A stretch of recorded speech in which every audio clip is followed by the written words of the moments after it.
Sal deb keling. Nima aytdi? Yarim soatdan beri deb turibman, Shahlo. Qo'rqib ketdim, piyola ham sindi. Hozir men aytdormanmi? Men aytdormanmi? Siz qo'rqitib yubordingiz meni. 2 soat bo'ldi. Qachon nomerni yozib ketmagan. Akajon, ming bordir, hozir olaman. Magazinda qolib ketdim. Mashinadan chiqa olmayapman. Odamlarga ham hayronsan-a?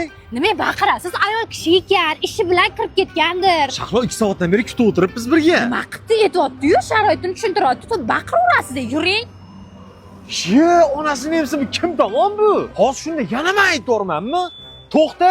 O'zim qo'lim bilan pul berib turganda yalinib yurmayman, oyog'im bilan. Voy, aka siz jinnimisiz siz? Kuyyapman, ko'zingizga qaraysiz, bo'lmaydimi? Nima vahima qilasiz? Qo'lida mana issiq kofe kelyapti. Siz qarang ko'zingizga. Sen yana ular tomon bo'lyapsanmi? Ertalabdan beri nima qilyapsan o'zi? Ertalabki voqea sizdami? Qochay, hozir puli yo'q. Yaxshi keldingizmi demoqchidirman. Shunga qiyshayapsanmi sen? O'zi nima qilmoqchisan sen pulni? Xonsaroyda 1+1 aksiyasi ketyapti ekan. Agar Shirin hayot loyihasidan bir xonali xonadon sotib oladigan bo'lsak, ikkinchi xonadonni ham yutib olish imkoniyati bo'lar ekan. Ha, zo'r ekan, lekin hozir baribir pulim yo'q. Hammasi shularni aka. Rahmat aka. Ko'zingga qarasam bo'lmaydimi? Ha, shunda hozir yana men aybdormanmi?